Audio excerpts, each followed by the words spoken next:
కరీంనగర్ జిల్లా హుజురాబాద్ ఏరియా హాస్పిటల్లో reserve medical officer గా విధులు నిర్వహిస్తున్న రేడియాలజిస్ట్ తీరు పేదల రోగులకు శాపంగా మారింది. ఇక తమకు ఉచితంగా అందాల్సిన స్కానింగ్ సేవలు అందక గర్భిణీ స్త్రీలు ఇతర పేషెంట్లు తీవ్ర ఇబ్బందులు పడుతున్నారు. బాధ్యతారహితంగా వ్యవహరిస్తున్న ఈ అధికారిపై ఆసుపత్రి సూపరింటెండెంట్ కు పలువురు రోగులు ప్రత్యేకంగా ఫిర్యాదు చేశారు. ఆర్ఎంఓగా పనిచేస్తున్న రేడియాలజిస్ట్ నిత్యం విధులకు ఎగనామం పెడుతూ టిఫిన్, టీ వంటి సాకులు చెప్పి స్కానింగ్ విభాగాన్ని ఖాళీగా వదిలి వెళ్తున్నట్లు రోగులు ఆరోపిస్తున్నారు. మరింత ఆందోళన కలిగించే విషయమేమిటంటే రోగులకు సహాయం చేయాల్సిన నర్సింగ్ సిబ్బంది కూడా ఈ ఆర్ఎంఓకు అనుకూలంగా వ్యవహరిస్తున్నారు. అధికారి లేని ప్రతిసారి సిస్టర్ సార్ ఇప్పుడే వెళ్లారు, ఇప్పుడే వస్తారు అంటూ తప్పుడు సమాధానాలతో రోగులను మరింత నిరాశకు గురిచేస్తున్నారని బాధితులు మండిపడుతున్నారు. ఈ ఆర్ఎంఓ ఉద్దేశపూర్వకంగానే విధులకు అడ్డుకట్ట వేస్తూ తనను శిక్ష పేరుతో బదిలీ చేస్తున్నారనే దురుద్దేశంతో ఈ వికృత క్రీడకు తెరలేపినట్లు తెలుస్తోంది. కొందరు వైద్యులతో జరిపిన చర్చల్లోనూ ఈ అంశం వెల్లడి కావడం పరిస్థితి తీవ్రతను తెలియజేస్తోంది. బాధ్యతారహితంగా వ్యవహరించే వారికి బదిలీ అనేది ఒక రకంగా బహుమతి ఇచ్చినట్లే అవుతుందని, ఇది ప్రభుత్వ వ్యవస్థను అపహాస్యం చేస్తుందని ప్రజలు, ప్రజా సంఘాల నాయకులు ఆగ్రహం వ్యక్తం చేస్తున్నారు. ఈ వ్యవహారంపై హాస్పిటల్ సూపరింటెండెంట్ ను వివరణ కోరగా ఆయన ఈ ఫిర్యాదులు వాస్తవమేనని ధృవీకరించారు. ఇక ఈ విషయం మా దృష్టికి వచ్చింది. దీని తీవ్రతను మేము అర్థం చేసుకున్నాము. సోమవారం వచ్చిన ఫిర్యాదుతో సహా మొత్తం అంశాన్ని మేము తక్షణమే పై అధికారులకు నివేదిస్తున్నాము. తప్పకుండా కఠిన చర్యలు తీసుకునేలా ప్రయత్నం చేస్తున్నాము అని తెలియజేశారు. నిర్లక్ష్యం వహించిన అధికారులను కేవలం బదిలీ చేసి తప్పించుకునే అవకాశం ఇవ్వకుండా వారిని తక్షణమే డిపార్ట్మెంట్ కు అటాచ్ చేస్తూ జీతాభ్యాసాలు నిలిపివేసి కఠిన శిక్ష విధించాలని ప్రజాప్రతినిధులు, ప్రజా సంఘాల నాయకులు ఏకగ్రీవంగా డిమాండ్ చేస్తున్నారు.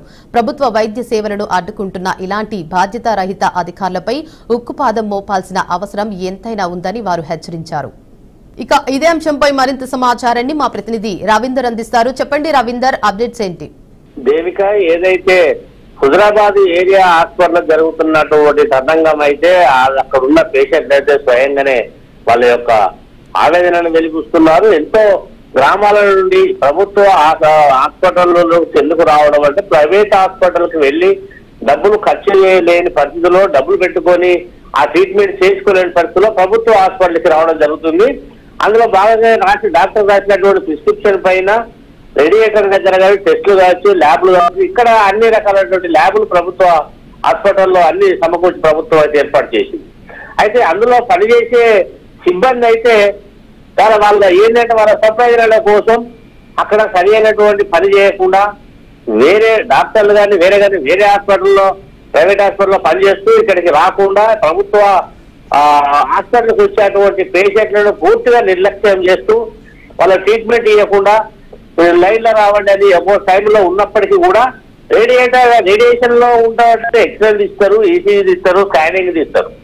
అలాంటివన్నీ కూడా అక్కడ పనిచేసేటువంటి సిబ్బంది ఎవరైతే ఉన్నారో ఆయనే ఈ పేషెంట్లకు ట్రీట్మెంట్ చేయకపోతే వీళ్ళని ఇక్కడి నుంచి మనం ట్రీట్మెంట్ అందించకపోతే నన్ను ట్రాన్స్ఫర్ చేస్తారన్నటువంటి అక్కడి నుంచి బదిలీ కానటువంటి సిబ్బందిని ఇలాంటి వికృత చేస్తారు దాన్ని.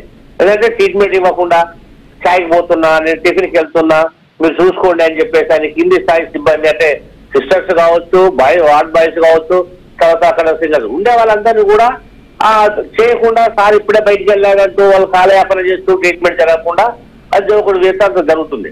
కానీ అక్కడ రెసిడెంటల్ ఆర్ఎంఓ ఉండాల్సింది.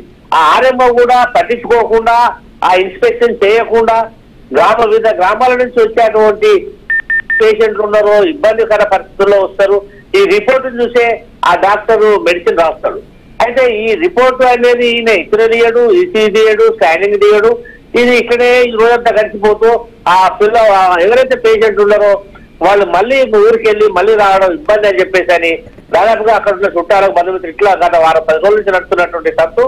దీనిపైన ఎన్నిసార్లు ఫిర్యాదు చేసినా ఆర్ఎంఓ పట్టించుకోడు. అంటే రెసిడెంటల్ గా ఉండాల్సిన ఆర్ఎంఓ ఆయన లోకల్లో ఉండడు. దాదాపుగా ఇక్కడ సిటీ నుంచి కరీంనగర్ కావచ్చు, వరంగల్ కావచ్చు, హైదరాబాద్ కావచ్చు, వివిధ ప్రాంతాల్లో నివాసం ఉండి ఇక్కడికి అపాయింట్మెంట్ చేసినటువంటి పరిస్థితి. ఇది ప్రభుత్వ హాస్పిటల్కి కొన్ని కోట్లాది రూపాయలతో వెచ్చించి నెలకు లక్షలాది రూపాయల జీతాలు ఇస్తూ కూడా వీళ్ళ ప్రభుత్వ హాస్పిటల్ పనిచేసే వాళ్ళు ఎవరు కూడా డాక్టర్లు పట్టించుకోక పేషెంట్లకు వాళ్ళు సరైనటువంటి ట్రీట్మెంట్ చేయకుండా దాదాపుగా అందరూ కూడా సూపరింటెండెంట్ దృష్టికి తీసుకెళ్లడం జరిగింది. మొత్తానికి చూసినట్లయితే కనుక సూపరింటెండెంట్ దగ్గర ఉన్నటువంటి ఫిర్యాదులు అది అక్కడి వరకే క్లోజ్ అయితాయా, లేకుంటే దానికి ఏమైనా వీళ్ళపైన చర్య చేసి తీసుకొని పేషెంట్లకు న్యాయం చేసే బద్దంగా వెళ్తారా, లేకుంటే వాళ్ళని అక్కడే కొనసాగించి వాళ్ళకి ఏమన్నా పనిష్మెంట్ ఇచ్చి పంపించే అవకాశం చేస్తారా అంటే వాళ్ళు కోరుకునేది కూడా అదే. అయితే రవీందర్, ఉచితంగా అందాల్సిన స్కానింగ్ సేవలు ఎందుకు అందడం లేదంటారు? అంటే దీనికి బాధ్యుడు ఎవరు? దీనికి ఏదైతే రెసిడెన్షియల్ గా ఆర్ఎంఓ ఉండాల్సింది ఉండి ఆ ఆర్ఎంఓ పర్యవేక్షణలో జరగాలి.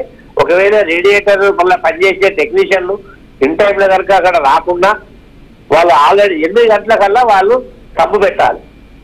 అలాంటి సబ్బు లేని చోట కూడా ఆర్ఎంఓ డాక్టర్ వచ్చి అన్ని విధులు నిర్వహించి అందరి పేషెంట్లకు కూడా న్యాయబద్ధంగా చేసేటువంటి టెస్టులు, ఈసీలు, ఎక్స్రేలు, స్కానింగ్లు, ఇవన్నీ రకరకాలైనటువంటి టెస్టులు డాక్టర్ రాస్తారు. వాళ్ళ యొక్క పేషెంట్ కు ఏవైతే అవసరమో అది రాస్తారు.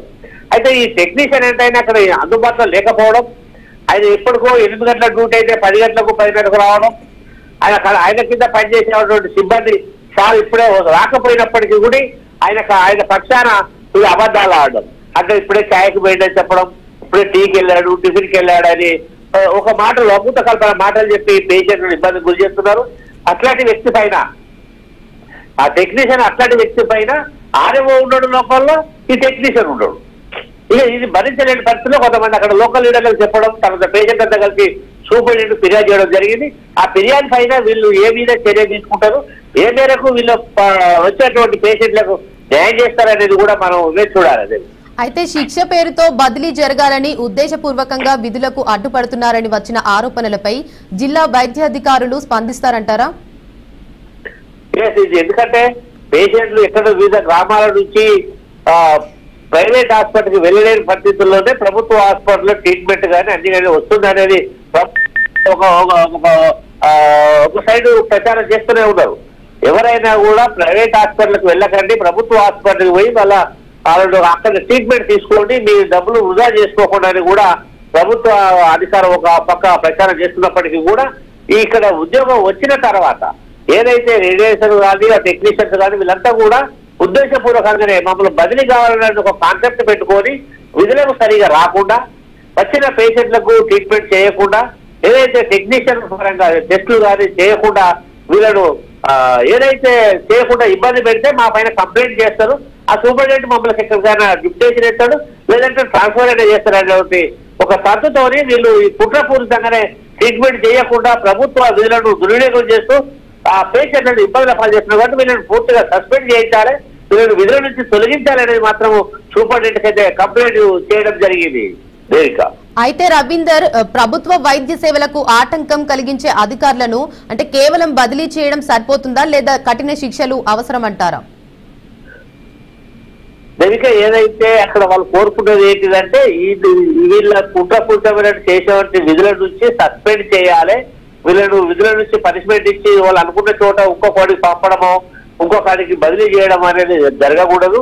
ఇట్లాంటి వ్యక్తులు ఉద్యోగాలకి అన్ఫిట్ అవుతారు కాబట్టి వీళ్ళు రిమూవల్ ఫ్రమ్ సర్వీస్ చేయాలి తప్ప వీళ్ళని ఉపేక్షించకూడదు. వీళ్ళు విధి నిర్వహణలో పూర్తిగా నిర్లక్ష్యం, తన యొక్క అభద్రతా భావం ఏంటంటే ఇక్కడ మీరు చేయలేమనేటువంటి ఒక కాన్సెప్ట్ తోనే ఈ విధులకి మధ్య పబ్లిక్ పేషెంట్లకు ఇబ్బంది గురి చేస్తున్నారు. కాబట్టి అట్లాంటి వ్యక్తులను రిమూవల్ ఫ్రమ్ సర్వీస్ చేయాలి. ఇలాంటి వ్యక్తులు ఈ సర్వీస్ కు పనికిరారు. ఈ ఏదైతే పేషెంట్లతో పేషెంట్లను పట్టించుకునేటువంటి వీళ్ళందరినీ కూడా రిమూవల్ ఫ్రమ్ సర్వీస్ సస్పెండ్ చేయించాలనే మా కాన్సెప్ట్ తోనే అందరూ కూడా సూపరింటెండెంట్ కంప్లైంట్ చేశారు. ఆర్ఎంఓ అనేది స్థానికంగా లేకపోవడం, ఈ ప్రతి హాస్పిటల్లో సూపరింటెండెంట్ ఎవరైనా లేకపోయినా స్థానిక ఆ ప్రాంతంలో RMO resident of medical officer గా అక్కడ ఉండాలి. కానీ ఆయన కూడా లేకపోవడం వల్ల ఇది గాలికి వదిలేసిన ప్రభుత్వ ఆసుపత్రి మొత్తం మీద అక్కడ పట్టించుకున్న నాదుడే లేదు. సూపరింటెండెంట్ 10 గంటలకు 11 గంటలకు వచ్చి 5 గంటలకు వెళ్ళిపోతాడు. కానీ ఆర్ఎంఓ అంటే residential medical officer in the premises లో ఉండి ఎప్పటికప్పుడు 24 hours ఆయన పర్యవేక్షణలో ఆ యొక్క విధులు నడవాలి. అందులో డాక్టర్లు నైట్ డ్యూటీ కానీ ఈవినింగ్ కానీ మార్నింగ్ కానీ ఆయన పర్యవేక్షణలో ఉండాలి తప్ప వేరే సూపరింటెండెంట్ ఎవరు బాధ్యత కాదు. కానీ ఆయన కూడా నిర్లక్ష్యంగా అక్కడ లేకపోవడం వల్ల పేషెంట్లు చాలా ఇబ్బందులకు గురవుతున్నారు. పేషెంట్లకు ట్రీట్మెంట్ అందడం లేదు, సరైన టెక్నీషియన్ గా సరైన టెస్టులు కూడా అందక ఆ డాక్టర్ ఆ టెస్టులు రాయకుండా వీళ్ళు టెస్టులు చేయరు. ఈ టెస్టుల రిపోర్ట్ డాక్టర్ పోలేక వీళ్ళకి మందులు రాయలేక వీళ్ళు ఇబ్బందులు అయితే పడుతున్నారు. కాబట్టి అట్టి అధికారులు ఎవరినైనా సరే అక్కడ సిబ్బంది ఎవరైనా సరే వాళ్ళ రివోల్ ఫ్రమ్ సర్వీస్ చేసి వీళ్ళ నుంచి తొలగించాలని చెప్పేసి అక్కడి ప్రజలు, తర్వాత పేషెంట్లు, తర్వాత వాళ్ళకి సంబంధించినటువంటి లోకల్ లీడర్తో కూడా సూపరింటెండెంట్ కలిసి మెమోరాండం అయితే ఇవ్వడం జరిగింది. దేవిక, రవీందర్, ఆర్ఎంఓను వెంటనే డిపార్ట్మెంట్ కు అటాచ్ చేయడం, జీతభత్యాలు నిలిపివేయడం వంటి చర్యలు తీసుకుంటారా? అంటే ఆయన కంప్లీట్ గా ఆర్ఎంఓ అంటే ఆయన ఒక డాక్టర్. ఆ డాక్టరు తీసుకోవాలి ఆయన పైన చర్య. సూపరింటెండెంట్ ఏ మేరకు ఆయనకు రికమెండ్ చేస్తాడు, ఏ మేరకు ఆయన మీద రిపోర్ట్ రాస్తాడు, ఆయన మీద దాని మీద డిపెండ్ అయి ఉంటుంది. ఆ డిపెండెంట్ సూపరింటెండెంట్ తర్వాత ఇలా పొలిటికల్ కానీ, ఎమ్మెల్యే కానీ, మినిస్టర్ కానీ ఇన్వాల్వ్మెంట్ అయ్యి ఇదే రిప్రజెంటేషన్ కనుక పబ్లిక్ కనుక ఆయన దృష్టికి తీసుకెళ్తే ఖచ్చితంగా రిమోట్ ఫ్రమ్ సర్వీస్ ఉంటుంది, ఖచ్చితంగా ఆయన మీద చర్యలు ఉంటాయి. కానీ సూపరింటెండెంట్ అథారిటీగా రిపోర్ట్ రాయాలి కాబట్టి ఆ రిపోర్ట్ ఆయన రాసే విధానాన్ని బట్టి ఆయన రాసేటువంటి దాని మీదనే ప్రభుత్వం చర్యలు తీసుకోవడానికి నిమగ్నమై ఉంటుంది. ఆ దానిపైన చర్య అయితే ఖచ్చితంగా జరగాలి, కానీ సూపరింటెండెంట్ ఇచ్చే రిపోర్ట్ మీదనే ఆధారపడి ఉంటుంది. Devika, right, thank you for the update Ravinder.